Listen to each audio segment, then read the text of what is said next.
और इसी बीच भोपाल से एक बड़ी खबर मिल रही है। आयकर विभाग का त्रिशूल कंस्ट्रक्शन पर एक्शन। मालिक राजेश शर्मा और पत्नी की बेनामी संपत्ति अटैच कर ली गई है। जमीन की खरीद फरोख्त के मामले में एक्शन लिया गया है। आयकर विभाग के शिकंजे में त्रिशूल कंस्ट्रक्शन राजेश शर्मा और पत्नी राधिका शर्मा को नोटिस जारी हो गया है और 24 संपत्तियों को लेकर यह नोटिस जारी किया गया है। संपत्तियों का बाजार मूल्य 200 करोड़ रुपए आंका गया है। संपत्तियों की खरीद बिक्री पर भी अब रोक लगा दी गई है। और इस खबर पर ज्यादा जानकारी के साथ भोपाल से news head digital Aniruddh Sonone live हमारे साथ जुड़ गए हैं। अनिरुद्ध, मध्य प्रदेश में आयकर विभाग का बिल्डर्स के खिलाफ एक्शन लगातार जारी है। इसके पहले 18 दिसंबर को एक बड़ी रेड हुई थी, कार्रवाई हुई थी। अब बेनामी संपत्ति को अटैच किया गया है। त्रिशूल कंस्ट्रक्शन की कह सकते हैं कि मुश्किलें बढ़ती हुई नजर आ रही हैं।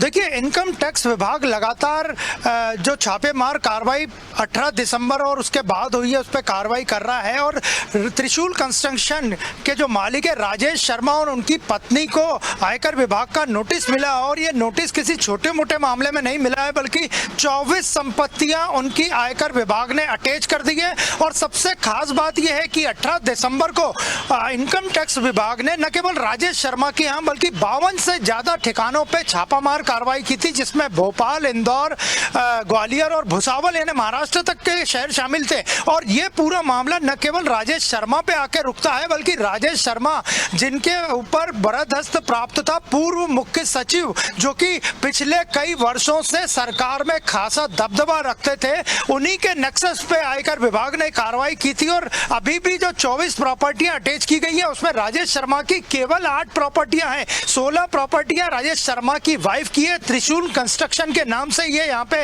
बिल्डरशिप का काम करते थे। इसके सहित भोपाल और इंदौर के लगभग 20 बिल्डर पे, होटल व्यवसायियों पे और अन्य काम धंधा करने वालों पे आयकर ने छापामार कार्रवाई की थी। लेकिन आयकर विभाग ने जो प्रारंभिक नोटिस जारी किया है वो राजेश शर्मा और उसकी पत्नी के ऊपर किया है। इसमें लगभग 200 करोड़ की संपत्ति होने का पता चला। आयकर विभाग ने पत्र भी जारी किया जिसमें इन संपत्तियों की खरीदी बिक्री पे रोक की जाए। और सबसे बड़ी बात इसमें यह है कि राजेश शर्मा तो केवल एक छोटा सा मोहरा है, इसके पीछे पूर्व मुख्य सचिव जिनका पिछले कार्यकाल में अच्छा खासा दबदबा लंबे समय तक रहा है और कई सरकारी अधिकारियों और आईएएस अधिकारियों का पैसा राजेश शर्मा खपाता था और वो जमीनों में और बिल्डरशिप में इस पूरे मामले को, इस पूरे पैसे को लगाता था। तो आयकर विभाग ने 200 करोड़ के लगभग की संपत्तियों पर नोटिस जारी किया है, जो कि बाजार मूल्य है। और खनन कारोबारी जो रायपुर के बड़े हैं महेंद्र गोयनका से भी पूछताछ की गई है। हालांकि महेंद्र गोयनका बार बार इनकार कर रहे हैं कि राजेश शर्मा और उसके सिंडिकेट से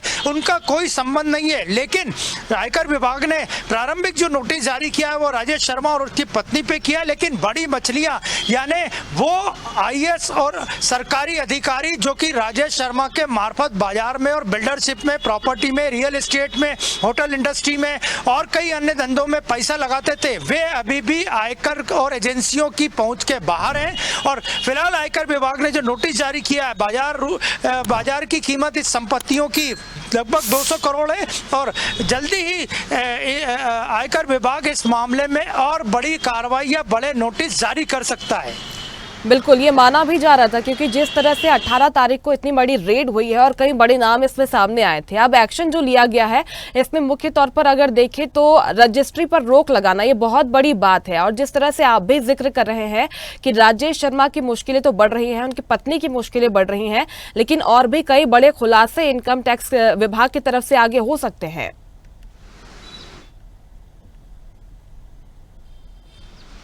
जी बिल्कुल, जो राजेश शर्मा की केवल 24 संपत्तियों को लेकर आयकर विभाग का ये नोटिस है जो अटैच की गई है। लेकिन इसके अलावा देखा जाए तो त्रिशूल कंस्ट्रक्शन और राजेश शर्मा का सिंडिकेट भोपाल के रातीबढ़, नीलबढ़, कस्तूरबा नगर में राजेश शर्मा का खुद घर है। इसके अलावा गुलमोहर कॉलोनी, अरेरा कॉलोनी, ऐसे तमाम तरह की होशंगाबाद रोड और देवास तक में इनकी प्रॉपर्टी है। और मध्य प्रदेश के कई शहरों में इस सिंडिकेट का पैसा लगता था, जो कि पैसा अप्रत्यक्ष रूप से आईएएस अधिकारियों, आईएएस के पूर्व अधिकारियों और सरकारी अधिकारियों का था। तो आयकर विभाग ने प्रारंभिक जो नोटिस जारी किया है वो तो राजेश शर्मा और उसकी पत्नी के 24 संपत्तियों को लेके किया है, लेकिन अभी भी इस पूरे मामले में जांच जारी है और जानकार इसे बता रहे हैं कि ये हजारों करोड़ का घोटाला हो सकता है, हजारों करोड़ की बेनामी संपत्ति मिल सकती है। और आयकर विभाग को अपनी प्रारंभिक जांच में राजेश शर्मा के सिंडिकेट के पास से कई बेनामी संपत्तियों की भी जानकारी मिली है। सेंट्रल पार्क जो कि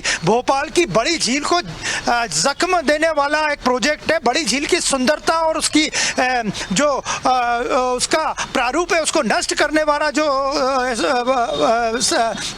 प्रोजेक्ट है उसको लेकर भी आयकर विभाग पूरी जांच कर रहा है कि सेंट्रल पार्क में बड़ी झील को कैचमेंट एरिया में ये पूरे बड़े प्रोजेक्ट में किन आईएएस अधिकारियों, पूर्व आईएएस अधिकारियों और सरकारी अधिकारियों का पैसा लगा था। तो एक बहुत बड़े कार्रवाई आयकर विभाग ने की है और राजेश शर्मा और उसकी पत्नी की 24 संपत्तियां अटैच की है जो लगभग 200 करोड़ की है, लेकिन इस मामले में अभी भी जांच जारी है और आने वाले समय में इनकम टैक्स विभाग और एजेंसियां इस पर बड़ा खुलासा करेंगी और इस पूरे सिंडिकेट को तोड़ने में वो कामयाब रहेंगी या नहीं, ये आने वाला समय ही बताएगा।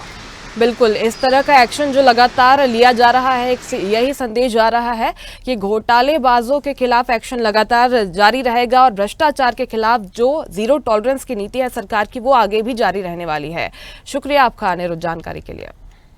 लेटेस्ट खबरों के लिए लाइक, फॉलो और यूट्यूब पर सब्सक्राइब करें, बेल आइकन दबाएं, साथ ही विजिट करें swedishlive.com पर।